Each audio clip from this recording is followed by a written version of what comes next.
Hey guys, you're here for things you should do now. Complete any Threader bounties from A to 1. The cap was reset for this extended season. If you need universal ornaments, you should get these done before final shape, because the cap will be reset again. Spend your Riven's Wish tokens. If you have 5, grab 5 raid weapon patterns so you can craft it. If you have less, the Warlock exotics are good. Pyrogale is nice for Titan. Make sure to not grab Stasis or Strand exotics if you don't have those subclasses unlocked. I think Apex Predator, Reconstruction Bait and Switch, or Tyranny of Heaven, Incandescent Explosive Head are notable roles. Supremacy, 4th times and rewind rounds is a different option. A special tip for new players, you can get 1 new light kit from Ikora. These fully unlock any one subclass. If you typically run 1 character, you can create 2 more characters of the same class and pick the other 2 subclasses to unlock. This way you can have all 3 unlocked for free. You still need to buy fragments and grenades, and it's only unlocked on that character, but it should let you save some time skipping the long unlock quests in the short term to test supers. Older players don't need to pick up the kit. Exotic engrams. You need to store these. Bungie says a little more than a full stock of exotic engrams is needed before you can start unlocking new exotic armor, which is only done through Rahul now. Raise his rank by focusing exotics and opening exotic engrams and prime engrams. You can store exotic engrams from the ritual playlist milestones or resetting vendor ranks.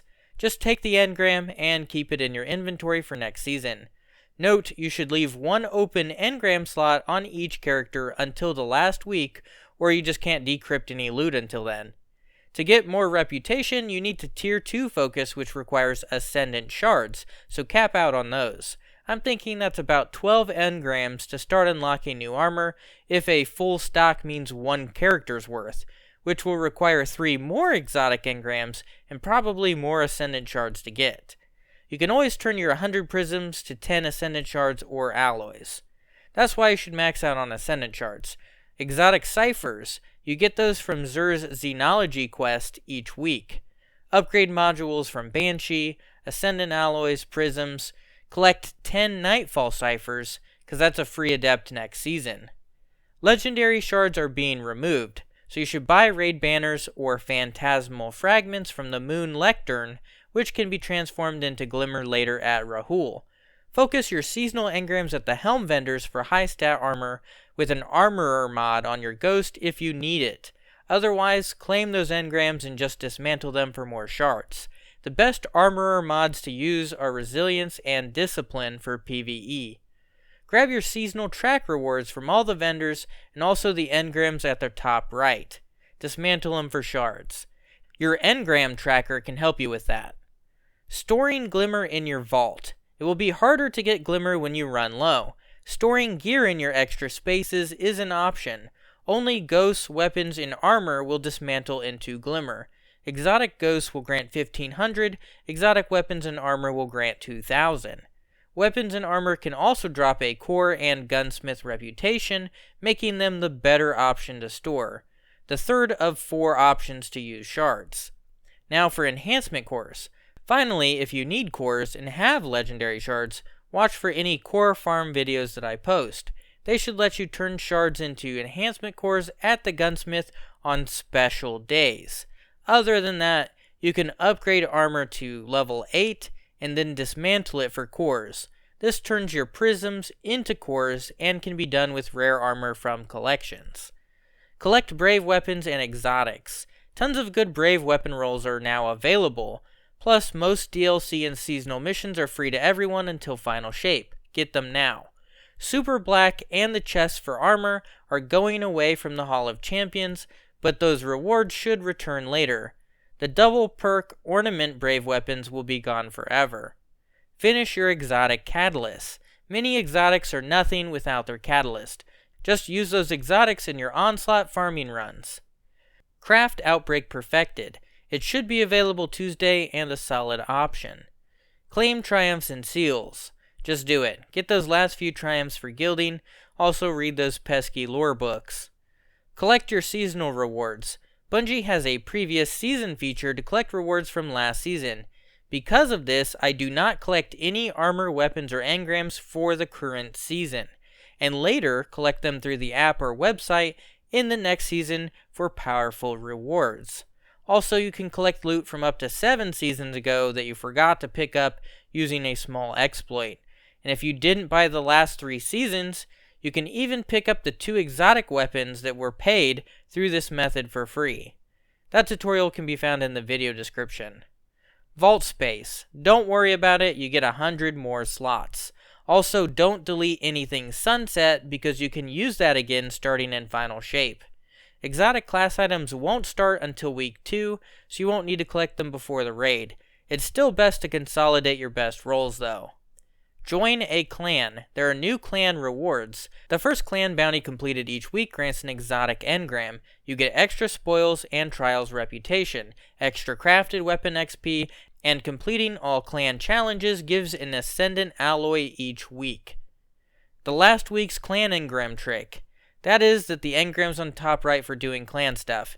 Due to the rework, those look to be deleted for the new reputation system when looking at the provided screenshot, but it's also slightly possible they could carry over. Something to think about since the final week should roll over into the next season, but even then, it doesn't usually do that for DLCs. Bright Dust. Bright Dust rewards are changing a lot in the new system, replacing bounties. Also, you can claim 700 Bright Dust at the main page of Eververse every week until final shape. Spoils of Conquest. You can do solo spoil chest farms for spoils and keep them in your Postmaster for final shape raid. Spoils aren't going to do much for you except some early god rolls that you can craft later. Also for better stat armor if you need to use raid mods, which most are typically underwhelming. It's good to start with 240 spoils so you can buy a red border from week to week by just doing boss checkpoints, saving you time not doing the full run. Make room for sparrows, ghosts, and emblems on the character you're doing the campaign on to speed things along.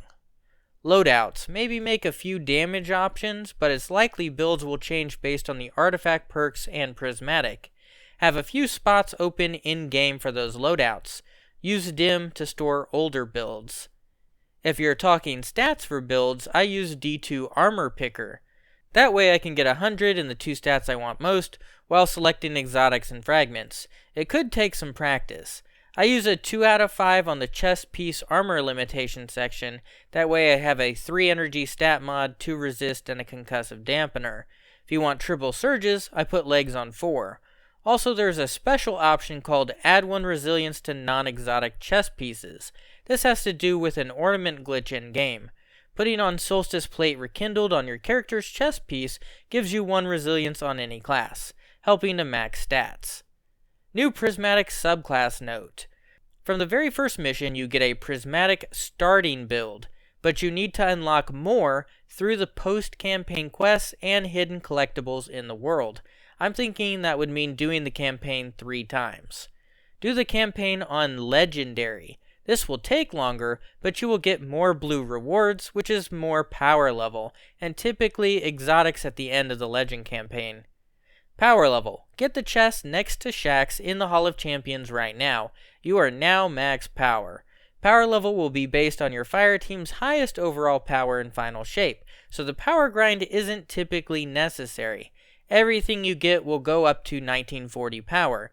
You want powerful rewards to get to 1990 and pinnacle for 2000. All campaign and stories will have power level turned off, so you don't need to equip your highest gear while running these. You don't need to use your upgrade modules. Also, it's account based now. Leveling up one character will increase the power for all 3 characters. You can also level up without powerfuls. Bungie has basically made most rewards a small power bump. Grabbing from vendors will be 3 below your power and 5 below for collections. It might be wise to grab your 21 power class items from collections if you have that option, although 0 power gear might move up to 1800 in the final shape. Another note is the reset reward for Xur from Dares of Eternity. This exotic engram will persist over seasons for an easy powerful. And if you haven't reset before, you can save the first powerful reward of his track instead. Other things that persist are the Metropolitan Defense Milestone and Nimbus Challenge. Once done, they sit forever. You may have these done waiting at the vendor and not even know it. It's highly likely they will be removed in the final shape, so get your loot now. But on the off chance that I can collect them next season, I'm just going to let them sit. Paraversal Halls. You can stack up a lot of these from running Dares of Eternity. Buy them from the Star Horse for coins, which can speed up your power leveling by just opening them and getting higher level gear. Also, you can get weapons from your treasure keys at the chest. Prime Gaming Rewards. These expire 1 year after being listed. It's probably best to claim any that you actually need to unlock in collections right now that you don't already have, if you have any. If they are exotic weapons you already have, you should save them, claim them next season, and they will be powerful rewards. Free powerfuls in your Postmaster. Going to your profile at Bungie.net, then Rewards, claim digital rewards. You will see a free engram every season. Claim the seasons, and then claim one next season. I have years worth sitting in my Postmaster waiting to be collected for this power grind. Exotic quests. You can prepare some quests to the last step without claiming them, like malfeasance and stuff. Then claim them as a powerful reward when you need that specific slot. Exotics you might want. Conditional Finality would be good for Prismatic subclasses, which you get through the Pantheon quest right now, or Root of Nightmares. Arbalist is a quest reward from Shah Han. Good for damage, breaking shields, and anti-barrier. Wishender is solid. Leviathan's Breath for void damage. Definitely craft Whisper of the Worm with field prep. Lament is a good sword option. Trinity Ghoul is good ad clear. Izanagi's Burden for damage. Nighthawk, Star Eater Scales, and Lucky Pants if you're a hunter. Apotheosis Veil with Well of Radiance and Fusion Grenades. You can swap to it right before damage. Syntheseps and maybe Strongholds for Titan. Those are some pretty neutral builds. Bounty Prep. More XP is just better. Also, it unlocks artifact perks. Buying the current season gives you a 20% XP bonus and more bonus as you rank up. Delete any old quests you don't plan on doing to make room for bounties. Also things that say Legacy. Don't hold any Crucible, Vanguard, or Gambit bounties. They are being removed. Because clan bounties are being reworked to grant clan reputation, I wouldn't hold on to those personally. Further clarification from Bungie would be nice. A big tip is you can do the Ascendant Challenge bounties every week on all 3 characters from Petra. These are XP++. You can save 8 Dreaming City daily bounties. Before turning them in, pick up the War for the Dreaming City bounty from Petra. I believe this still gives some XP and also gear that will level you up a little if you do it before you start the campaign. Do the Destination dailies multiple days for XP+. Do any weekly bounties that you don't dread completing. Don't forget the Lectern next to Eris Morn. Don't save seasonal or Hall of Champion bounties. Those will probably get deleted from your inventory because they are being removed. Also leave a few open bounty quest slots so that when you log in and Bungie throws a quest at you, it won't accidentally softlock the campaign. It did happen once. Should you wait to turn in bounties? Most people wait until you get the Final Shape artifact before turning in bounties. This is the safest approach, but I believe Bungie has made it so that artifact XP is retroactive in recent seasons. Make sure to have on a Blinding Light Ghost mod before turning them in for max XP. If you can, wait until your friend has a Fireteam XP boost on their Season Pass. Then be in their Fireteam before turning in bounties for extra XP. Also, if you blow a bunch of money on buying seasonal ranks at the start of the season, you can get all of the XP bonus perks before turning in any bounties. That is if they still allow purchasing seasonal ranks on day 1. Essentially, you're paying for XP bonuses early. Prepping quests for XP. You can look at the kiosk by the Postmaster and can prep these to the last step and turn them in for XP++ in Final Shape. DestinyRecipes.com. This can help you track bounty XP that you store for Final Shape, but also help you power level with activity recommendations if you use their Power Progress section during the Final Shape. AFK XP farming. I haven't seen any people banned for it, so it's still possible to do. Less useful for activities, but more useful for unlocking artifact perks quickly. You need a Golgoros maze checkpoint and a macro to do it. There are some people who share the checkpoint in the D2 checkpoint Discord. You can find a lot of macros for it on YouTube. And there you have it, a lot of things you could be doing right now. Cheese forever, Guardian!